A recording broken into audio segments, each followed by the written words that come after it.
Alhamdulillah, Alhamdulillah الذي هدانا لهذا وما كنا لنهتدي لولا أن هدانا الله والصلاة والسلام على رسول الله صلى الله عليه وسلم وعلى آله وصحبه نجوم رشاد. أما بعد, sima ya bozongisi matondo mingi epai ya Allah subhanahu wa ta'ala, tosili kosenga losambo ya kimia epai ya toma na biso Muhammad, kimia ya Nzambe ezali likolo na ye. Yende azali nurul hidaya, c'est-à-dire lumière ya guidance. Wa ala alihi wa sahbihi nujum rashad, pe bai nyonso oyo basili kolanda ye, basili kozala ba étoile ya guidance. Nzambe atela bango kimia, pe kimia wana esuka na bango te, e continue na biso to na bai nyonso bakolanda nzela wana. Nzambe atia biso to kangama na nzela wana tiki no mokolo ya suka, kimia neza na biso nyonso. Allahumma rabbana amin. Alhamdulillah, sima ya bozongisi matondo mingi na Allah, na bandeko musulman na ba musulmane, ndenge tozalaki koloba liboso a propos ya mateya na biso, continuité na yango, mateya oyo etali ba mukafarat zunubi, donc ba élément oyo ezali pona koluka bolimbisi ya Allah subhanahu wa ta'ala. Tolingi kokotisa mwa sujet muke, bongo tokoya ko continue sujet wana oyo tozalaki kolobela pona makambo etali ba elema wana. Inshallah, tobaki islamu ezali religion ya Nzambe. Ye moko Nzambe nde aponi islamu ezala comme religion. Ndenge alobi na kati ya suratu Maida, alobi akmaltu lakum dinakum, abi asili kokokisela biso lingomba, asali yango kamil, complet. Et puis ye moko asepeli aponi islam ezala lokola religion pona biso. Na yango mutu po azala islam ya liboso ezali mutu wana esengeli akata shahada. Akata shahada, shahada elingi koloba témoignage. Kati alobi maloba ya témoignage na ye, nde mutu wana akomi musulman. Wana akomi musulman, mais lokola nano bandi ko pratiquer makambo oyo Nzambe alobi te, eza lokola mutu azwi passeport ya nzela na ye.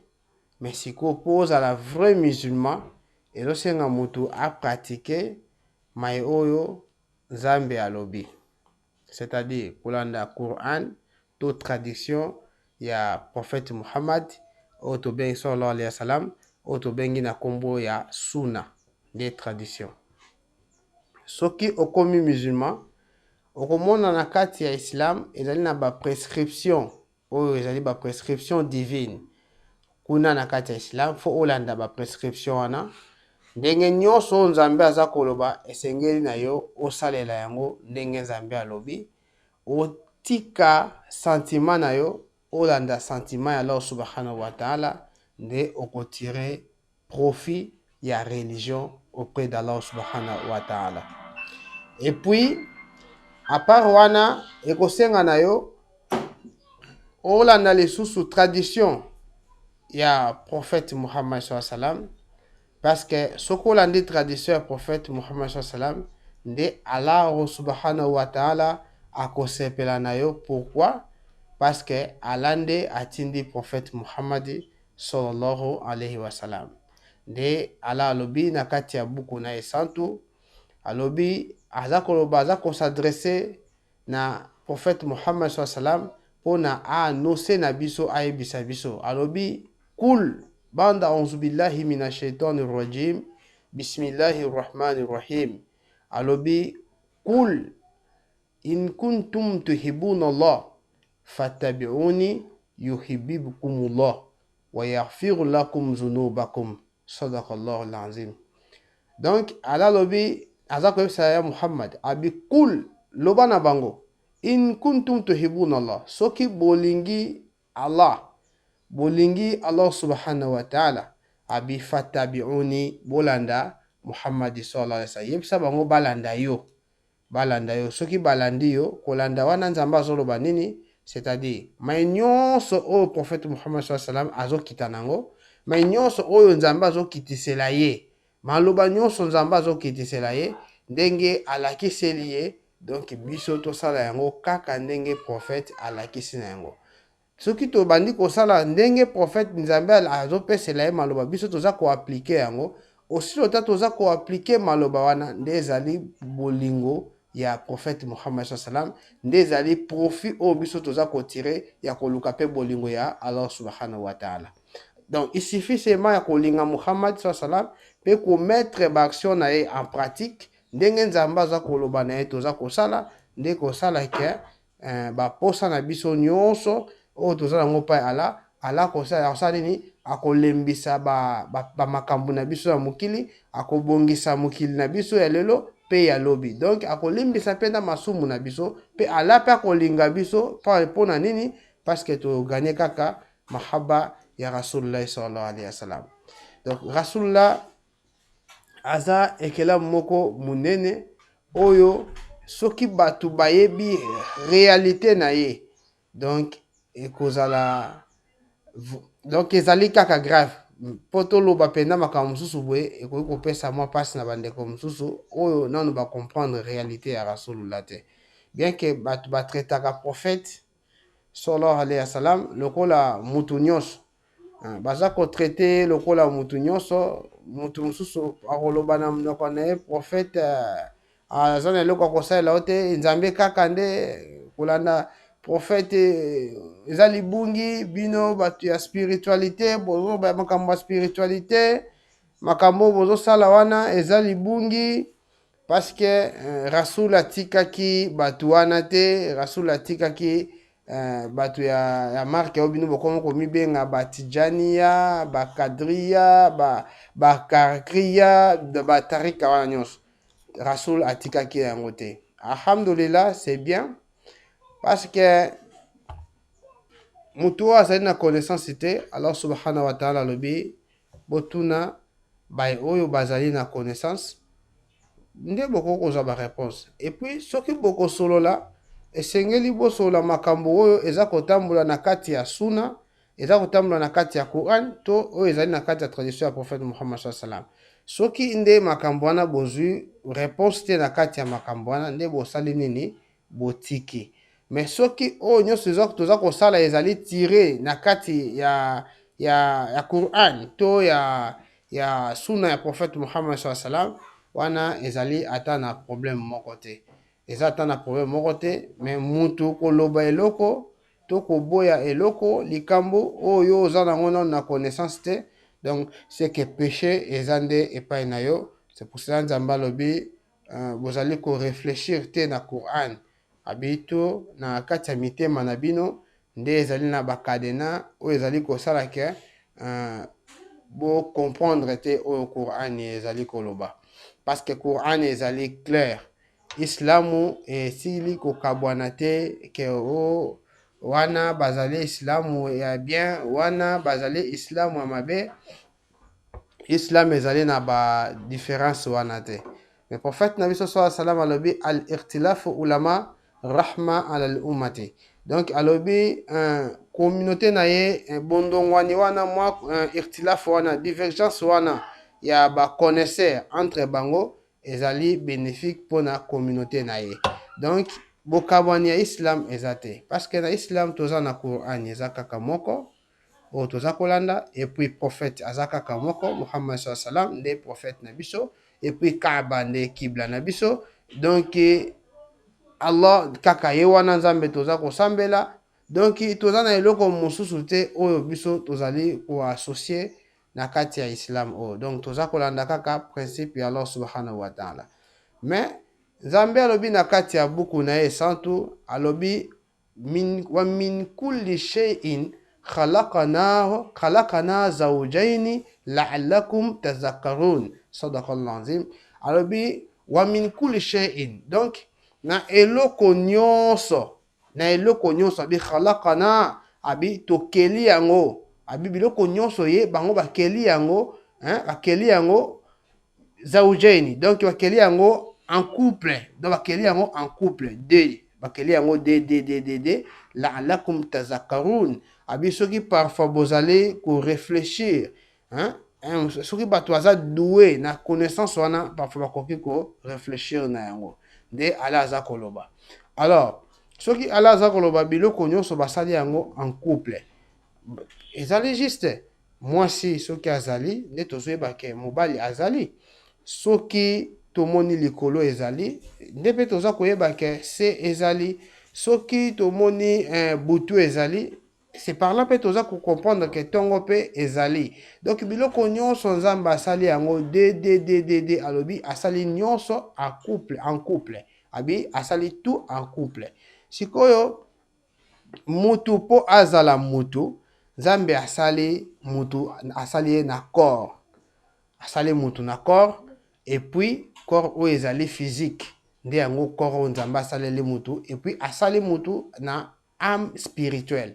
Âme spirituelle ezali corps ou ezali caché. Donc corps ou ezali mystique. Donc ou mon en raté. Donc yango somme ya corps caché na ya corps ou ezali apparent. Somme na yango mibale nde esali mutu pour benga mutu. Alors mutu po atambula na ba prescription, atambula bien na mukili esenge mutu atambula na ba prescription divine. Alanda maloba nini Nzambe alobi, eloko nini Nzambe apekisi, eloko nini esengeli asala, na eloko nini o esengeli asala te. Alors, en respectant seulement les principes là, nde ekosala ke mutu azala parmi bato ya malamu, azala parmi bato bazali ya solo. Bien que ezali réalité ya yete o yaza kolanda, mais azali ko se soumettre na religion na état na ye o ezali apparent, parce que même religion ezape na état nango o ezali caché, parce que prophète alobaki abi al ilmu ilmaini, abi connaissance ezali mibale, abi ezali na connaissance o ezali ya munoko, eza connaissance oyo ba transmettre yango de bouche à l'oreille, et puis connaissance mususu alobaki abi na ilmu o ezali fi qalbi. Donc ilmu o ezali ya mutema abi ilmu fi qalbi yango ba transmettre yango te ko transmettre yango te na bouche à l'oreille, parce que wana ezali connaissance ezali caché, ezali spirituel, ezali na kati ya mutema po o transmettre yango abi wana eza impossible, parce que wana eza ilmu oyo bagutaka yango. Donc ilmu oyo ya mutema ezali ilmu oyo bagutaka yango.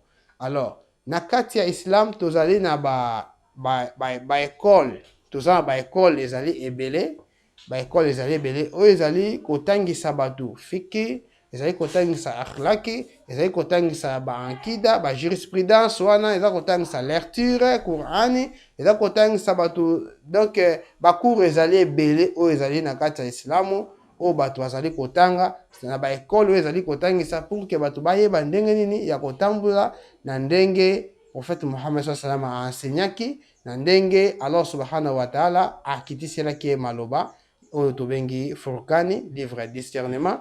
Donc na ndenge Nzambe apesaki na prophète Muhammad sallallahu alayhi wa sallam ensemble ya ba livre nde esali Qur'ani, nde esengeli mutu alanda ba cours wana, esengeli mutu atanga yango pour que mutu azwa connaissance oyo ezali ya vérité, nde esengeli mutu alanda ba cours wana. Donc kuna mabe eza te.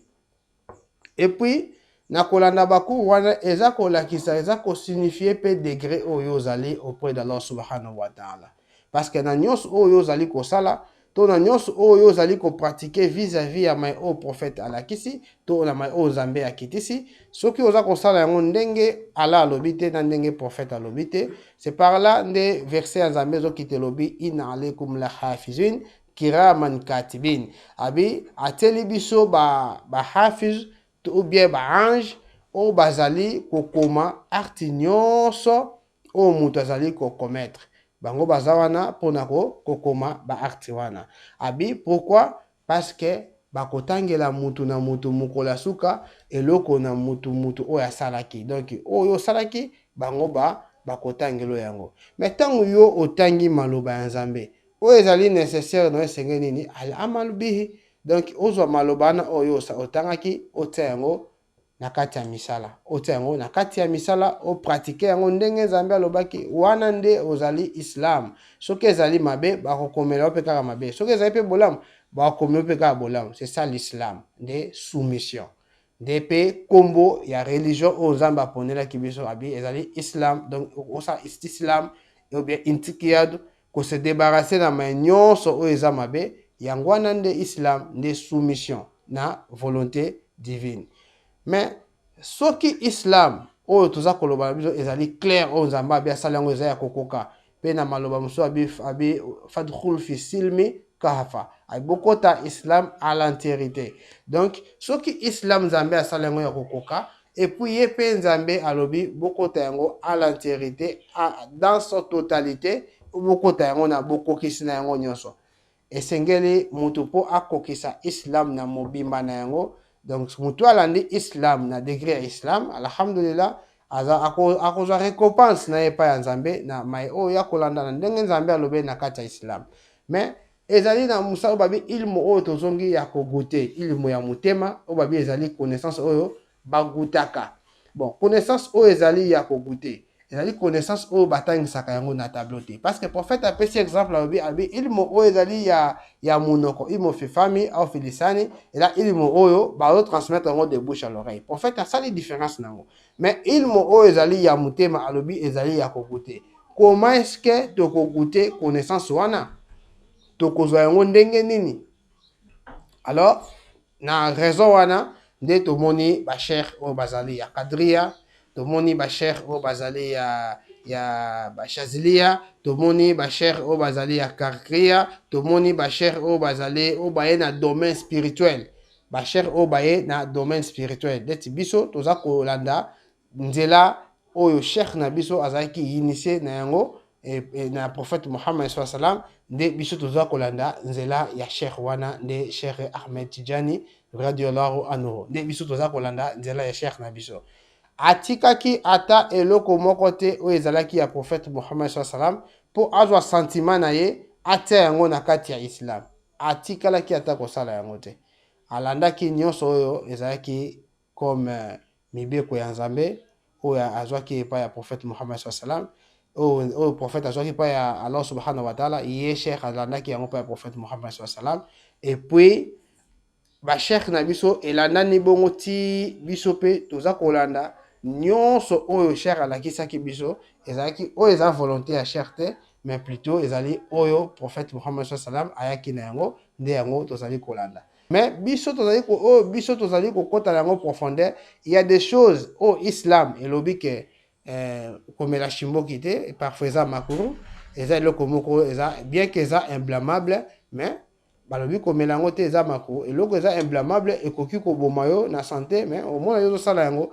Mais biso na kati ya tareka cheikh ayebisi biso non, bien que eza imblâmable, mais eza kaka mabe, eloko nyonso wana eza kaka mabe. Parce que un jour ekomi mona malade ekomi so pasi ebomio oza ndenge moko na mutu amibomi. Donc epai ya Nzambe apekisi babiloko ya marke wana. Donc cheikh alakisi so moko droit.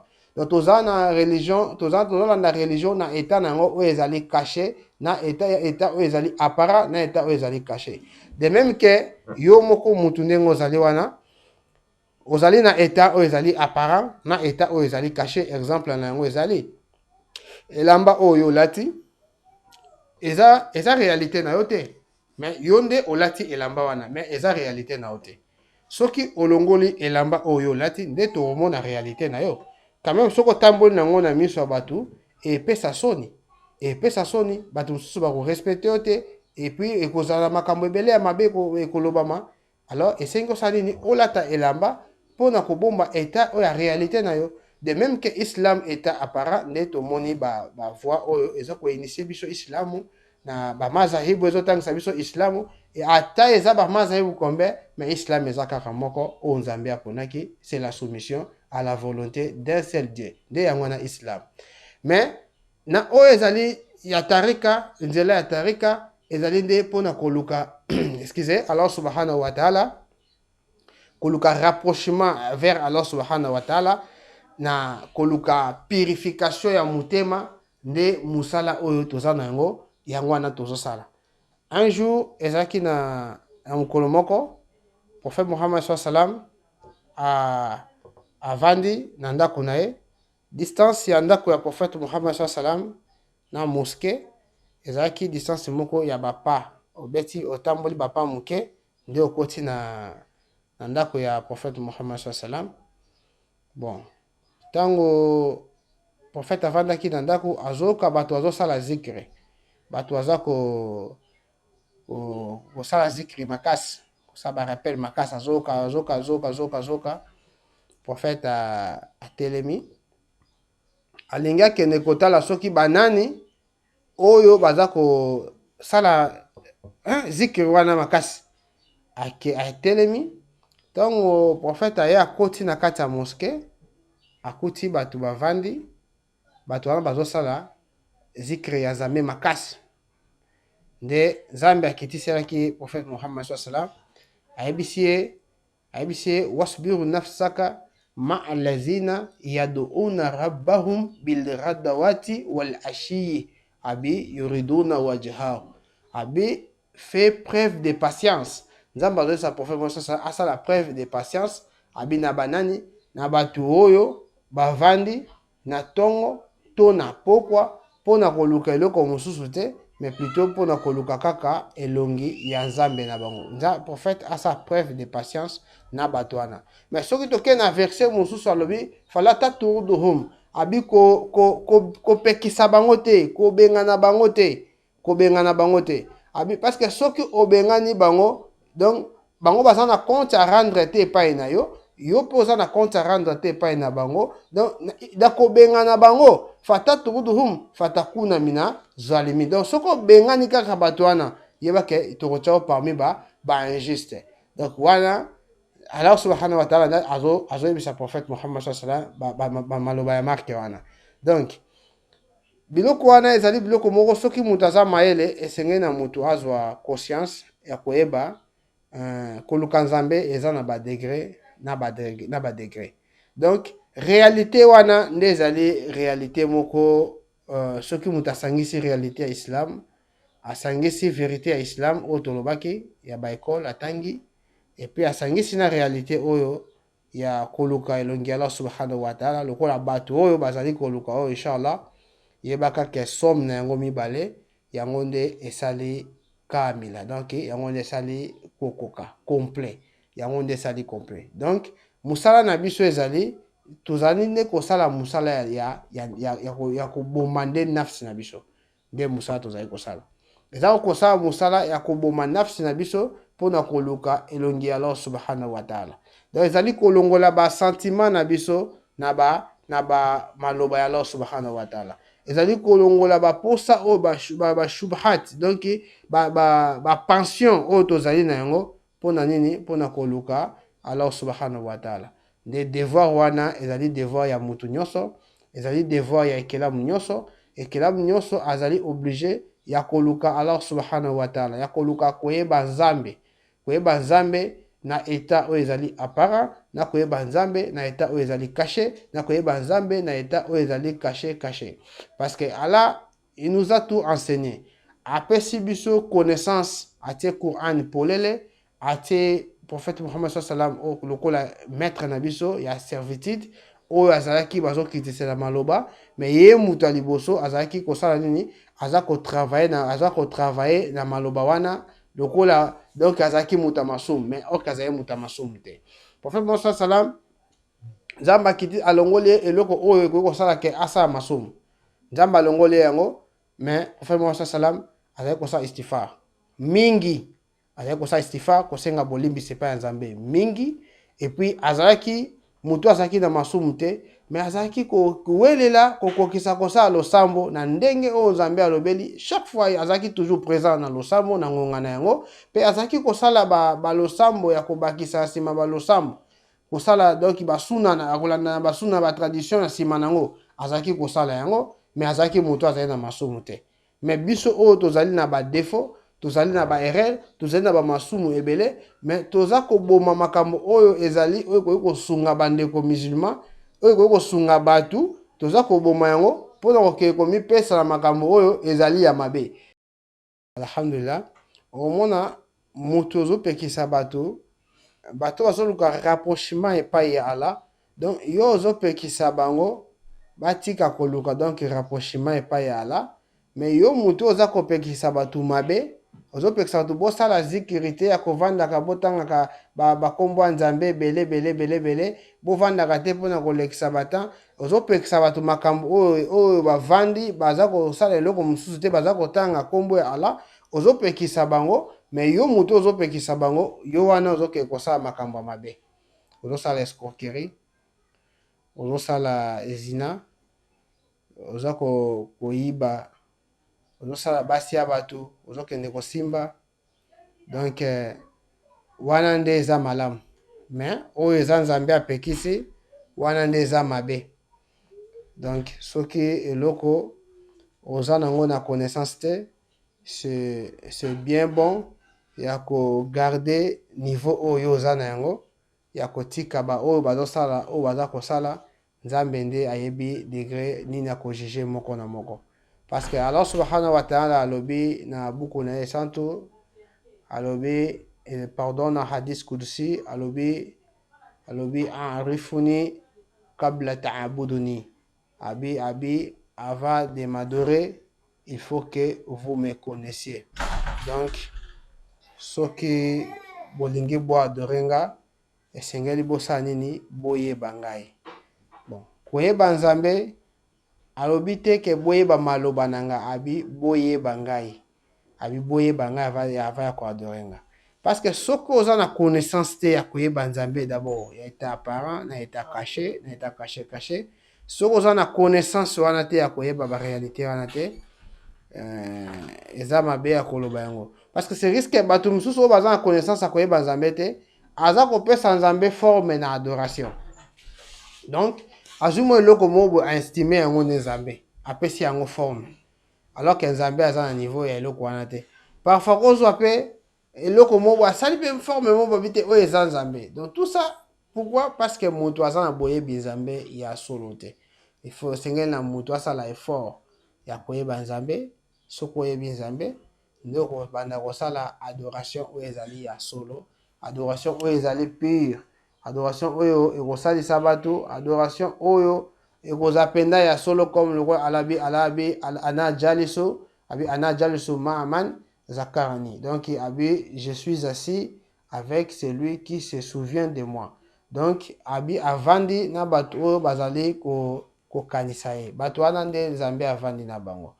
Mais eza na moto mosusu aza na degré ya comprendre que Allah avandi na moto oyo, avandi na moto azali se souvenir na Nzambe, azali kokanisa Nzambe, Nzambe avandi na moto wana yebi ke nazali devant Allah subhanahu wa ta'ala, nazali devant Nzambe oyo akeli ngai, Nzambe oyo akeli ngai avandi na ngai. Pourquoi? Parce que ngai na raisonnaka ye nyonso, swale yaka na telemisaka yango, ikamu swale ezali modawama na tosaka yango nyonso, et puis biloko nyonso Nzambe azali koloba ngai azali kotosa yango, Nzambe azali na ngai. Avant nasala eloko nyonso nakosala, il faut na banga. Pourquoi? Parce que azali devant Allah. Moto azali devant Allah, akomi kotambola na boyebi to na bobangi ya maloba wana, akosala nini? Akomi kolanda kaka ba principe ndenge Allah lobi, parce que ayebi ke oyo azosala azali liboso ya Nzambe. Même evangeli na ye, même elobeli na ye, même misala na ye, okosentir ke moto oyo azali penza moto ya Allah subhanahu wa ta'ala, ndenge prophète Muhammad sallallahu alaihi wasallam alobaki na hadith na ye, abi akmalul mu'minina imana ahsanuhum khuluqa. Donc bandimi bazali banani bazaba oyo bazaka na bondimi ya kokoka, et puis bolamu na bango eyebanaka na nini? Eyebanaka na comportement. Alors aussi longtemps mundimi amoni ki azali devant Allah subhanahu wa ta'ala akobongisa misala na ye akobongisa makambo nyonso oyo asalaka parce que aza devant Allah subhanahu wa ta'ala. Mais soki mutu alingi kozala kopusana koluka rapprochement epai ya Allah subhanahu wa ta'ala, soki eza question totuni na Allah subhanahu wa ta'ala, réponse ya Allah ekozala pa na biso abini wakunu ma'aswadikin. Abanini bovanda na bato oyo abi demeurez-vous bovanda na bato baza nini baza juste bato baza ba véridique nde bato wana oyo esengeli bino bosala nini bovanda na bango. Pourquoi nzambe aotinda biso tovanda na bato bazali ba véridique? Parce que Rasul Muhammad sallallahu alayhi wa sallam ye azwi connaissance na ye pure oyo wuti epai ya Allah subhanahu wa ta'ala à travers ange Gabriel alayhi salam nde akitisi maloba wana oyo ezali pure nde Rasul atangisi biso. Ba réalité eza wana ebele mais nde Rasul atangisi biso sallallahu alayhi wa sallam. Et puis ba cheikh wana bazwi sila wana kobana basahaba na ye alobi mutu moko ta kozana bolingo na nga so olingi basahaba na ye te.